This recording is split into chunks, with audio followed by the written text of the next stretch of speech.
known that I was a proud member of Kappa Alpha Psi. He's been an alpha man and all, right?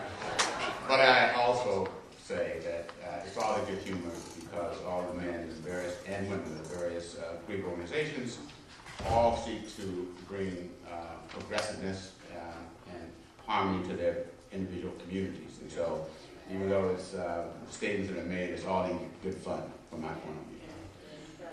Thank you for inviting me here. It's always an honor to appear before a group of church people and a church that has an outstanding reputation like yours to talk about some of the issues that are confronting us as people in this community and communities at large.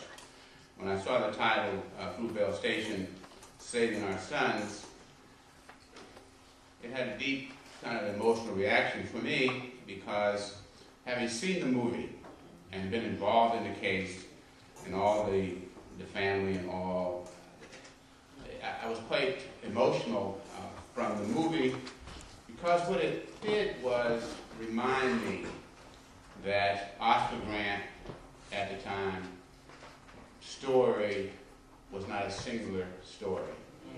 The story as unfolded in the movie is very much a story that's universal in the African American communities. Because if you look, whether the person has been killed by the police or by other members of the community, and we know that there's large numbers of those, the story of Oscar and his efforts to overcome, if you will, coming from a single-parent home, a father that was in prison, having a child relatively early, going to jail, and then trying to redeem himself, and was trying to make a way. But every time he took 2 steps forward, he'd take a step backwards. And that story is a reality. And ultimately his death, although the issues around it in terms of the police issues we can talk about, but the issue for me was that a young man had died under circumstances not only questionable, but he had been trying to make it. He had been trying. And if you look at the stories that we have of the lives of, say you have 120 people killed in Oakland last year, probably more than that, 500 killed in Chicago, 95% of those people are African American boys or Hispanic boys. All of them, for the most part, are between the ages of 14 and 34. That is a significant stamp and impact on the African American communities. And every one of those young men had a story. They each had a life. They had a mother, probably, who loved them. They had brothers and sisters. They may not have had a dad. Most of them probably haven't got past 11th grade. But within them, there was an effort and the potential for redemption. Because we all know that young people will grow up and many of them will change their ways. But the sadness of it, to me, is the story of Oscar and all the other young men who did not have an opportunity to live their lives because of the conditions and the circumstances in which they lived. And as you fast forward to the challenge that presents, you think about Trayvon Martin, and we know his story. But for me, the day after the verdict came in, my nephew from the East Coast called me. Cheryl and I were in the car, and he called, and he had this sort of plaintive voice about him. Uncle John, is this going to happen to me? And there was a sadness to him. And I tried to reassure him that I could not protect him in the way that he needed. In many ways, he had to protect himself. That he had to develop an understanding and appreciation for the forces that are around him. And that even though he's a college student in his 3rd year, and even though he may have all the indices of a handsome young guy who is trying to go to college, but I told him that if you wear your pants in a certain way, you wear your hair in a certain way, you go in a certain neighborhoods at times at the wrong time, that you too could be a victim like Trayvon Martin. On the other hand, I tried to convince him, I tell him that it's not likely that you'll be Trayvon Martin.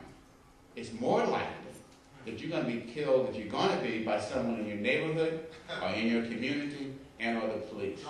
And that is a challenge that I gave to him, and it's a challenge that I have as a lawyer working in this area because I'm always dealing with young people. And as a civil rights lawyer, having dealt with many, many cases of police brutality, when I look at Oscar Grant and Trayvon Martin, I have over 10 shooting death cases in my office now by the police. And many of those cases, some of those cases, are as equally striking and equally horrible and outrageous as either one of those two cases. But timing is everything. You know, they may not and will not get the kind of attention that those two cases have. Those two cases obviously serve, like most cases, some cases can, is to heighten up an issue. For example, when I did the Rodney King case back in the 1990s, it brought full force police brutality in a way that had never been seen before. And it was a video camera. Obviously, the same thing happened with Oscar Grant. It was a video camera, because but for that video, the numerous, I should say, the technology of the era then, because then everyone had cell phones. And but for those cell phones, that case never would have seen the attention that it received. Because the police said at the time that I thought he was going for a gun. That would have been a defense, or at least it would have been a challenge for me. And overcoming that defense if there had not been a camera. Because even though he was shot in the back, that didn't necessarily mean that the police were wrong. But the technology has changed. And so when I want kids and young people to understand is that they have some responsibility, and we as parents and as uncles and grandparents, aunties and aunts, we have some responsibility to communicate to young people that they have also some responsibility for their own lives. And the Trayvon Martin case, the classic thing is that case could have been avoided. It did not have to happen that way. Because if either one of those people had decided to de-escalate, Trayvon saying, I'm here because my dad's here. The other person saying, look, I'm a watch commander and I don't know who you are. Either one of those statements having been made, that young man would not be dead. On the other hand, each of their egos were such that it created confrontation. And so what I say to young people, and that we as elders in this community, we have to communicate to the young people. And I see the young people there, that when you are confronted by the police, you really have to watch what you do. You have to keep your hands where they can be seen. You have not to reach for anything. And you can speak in a way that you're not feeling like you're attacked. I had a case I just finished 2 days ago. 2 young men. They go in a 7-Eleven, Subway store, over in Lakeshore. And they're just ordering their food. They're ordering their food and they're just sitting down. They're basketball players just minding their business. A police officer comes in and he immediately starts going over to them, asking them questions, like where you been and things of that nature. These 2 young men, one's 20, he's a basketball player, he's like really full of himself. The other young man is a little older, he's a college graduate, he's a trainer. So the young kid was like, why are you asking me any questions? I haven't done anything. But that police officer immediately put his hand on his gun. He immediately put his hand on his gun. Now this is on video, so I got to see this. And ultimately, nothing happened because the kids, the clerk said they hadn't done anything. And that caused the police officer to back up. But that little event could have escalated. That's right. It could have escalated. And when I saw that, and I talked to the young man, I said, look, I know that the police officer didn't have to come in at you the way he did, but maybe you should have just answered his questions politely, as opposed to creating this impression that you were going to be a problem for him. Now, that doesn't say to me that we ought to then say to police, say to kids that you have to act in a certain kind of way. I'm only saying to kids, young people, you have to be smart about this. Because I have a lot of cases where young men have been shot and killed who were unarmed, and the officer says he was reaching for their waist. Now, I can't imagine any African-American kid anywhere in the United States reaching for their waistband when a police officer in front of them with their gun drawn. I just can't imagine that. But that is always the claim. And so the argument and the position that the young person has to have is I would say, hey man, make sure you keep your hands where they can be seen at all times. Because otherwise, it will be misinterpreted, and then me or someone like me has to then try to prove that what happened to you was wrongful, but you would be dead. And so, you know, I believe that it's important for us to kind of work through these kind of things with young people and remind them that police officers in and of themselves are not, in my view, all bad. That's not my view of things. I do view that some of them are scared. And they're scared because in the African-American communities, young people have guns. And they have a lot of guns. And you never know when you're running upon a person with those guns. The problem for me is being able to hold an officer accountable that you don't misinterpret in an unreasonable way ordinary conduct and use that conduct as a basis to justify the use of the force that ultimately is not something that is advisable. And so for me, in terms of talking to young folks, I want them to always be aware of where they are, the circumstances, the neighborhoods that you're in. That doesn't mean you don't have rights, because you do. You can go wherever you want. But remember, when you go somewhere that you're not familiar, somebody else in that neighborhood might see you and wonder why you're there. Right. And so you have to be prepared to explain yourself if it comes to that. Now, you know, in Oakland, you know, I've been involved with Oakland police for a number of years. I've had many, many cases that I've been involved with, and more recently, not recently, I've been on over 10 years now, the Riders case. And in that case, one of the things we were trying to get done is that you cannot stop people because of their race. It's called racial profiling. And we know Trayvon Martin was a victim of racial profiling. Oscar Grant was a victim of a stereotypic notion about what these kids were doing, when in point of fact he had no basis for that. And then he decided he had to arrest them because he had put his hands on one of them. And we see that will happen. That happens often. But racial profiling is one of these evils that police have in their minds that allows them to say, I'm stopping you because I think that you may have done something.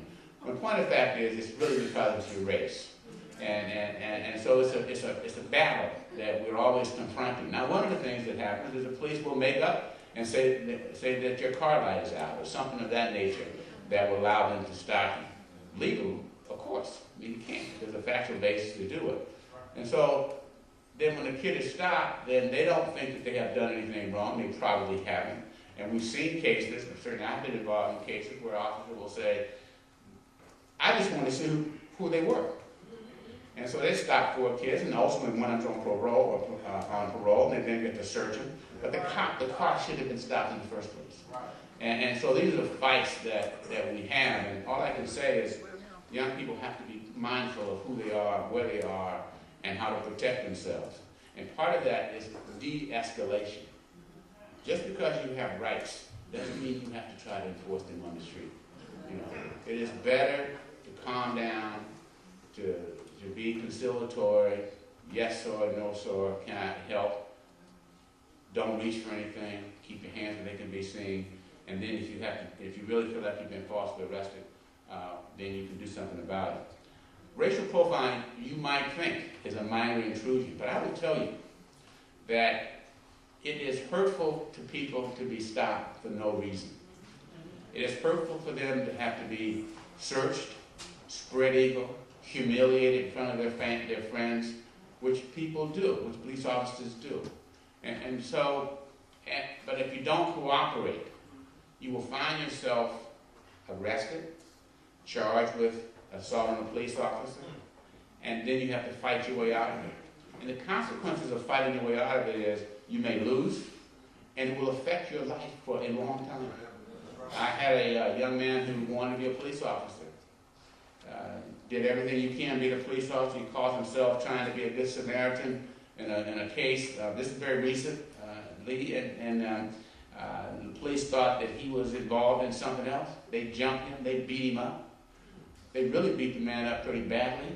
He was not the kind of guy who wanted to fight with the police. Ultimately, you know, the charges were dropped after 2 years. He fought every time he went to court, and he was never convicted.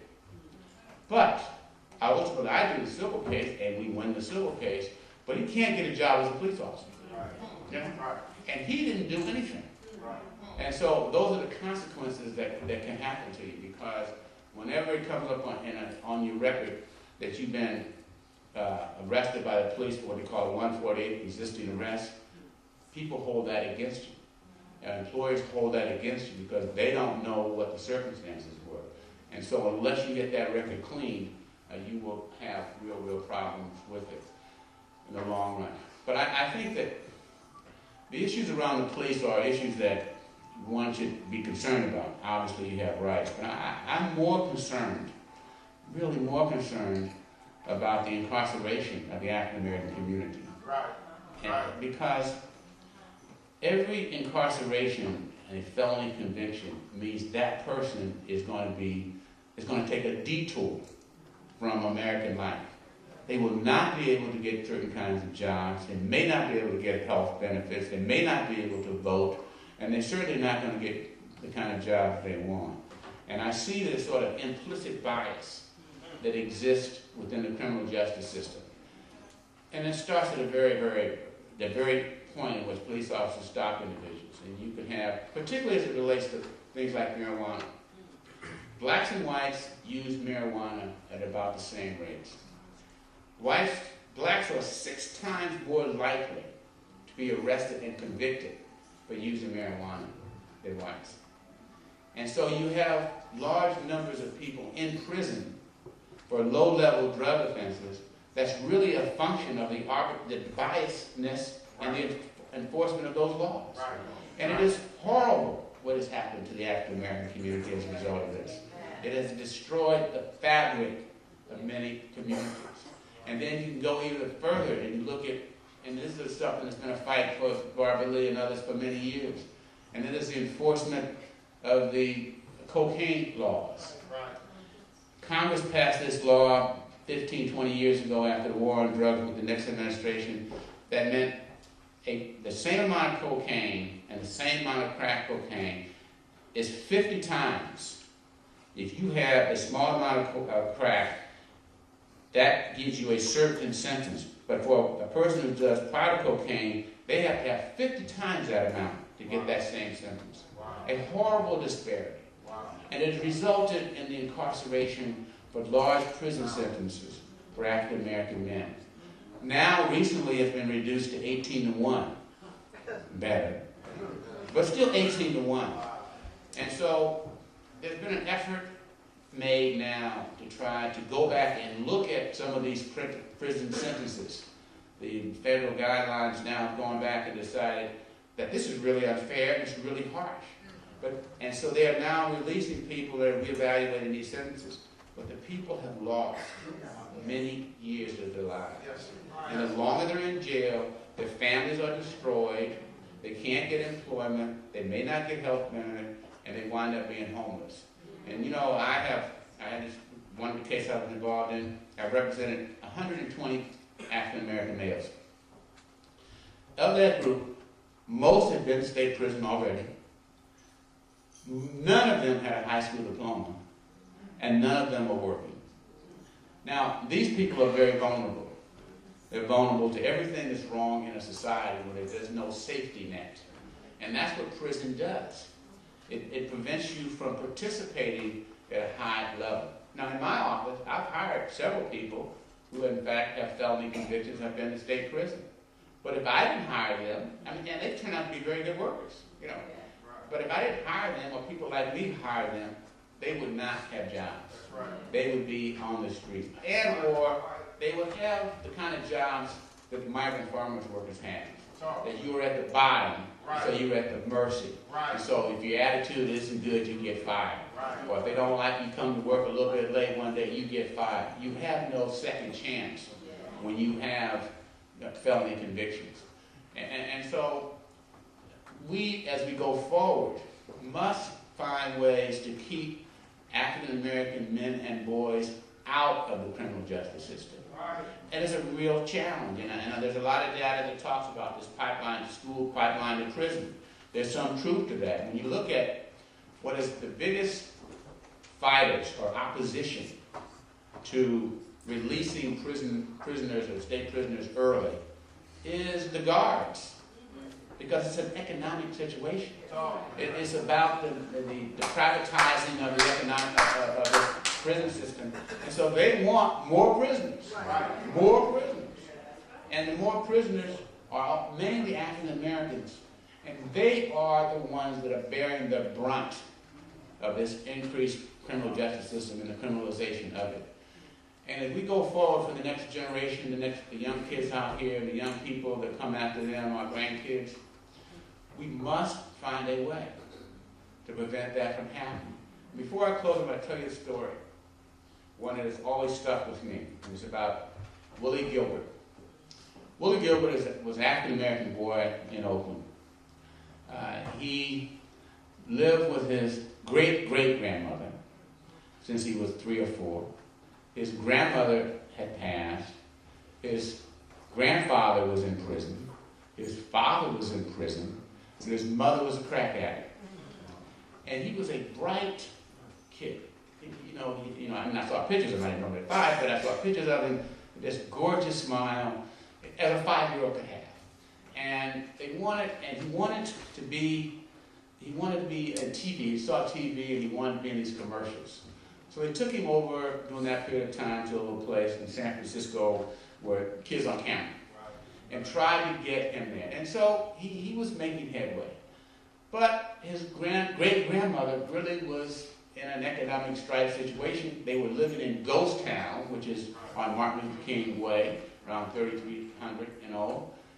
And so by the time he was 10, school he had lost, he was way behind in school. At 13, he started doing drugs for guys on the street. At 14, he was selling drugs.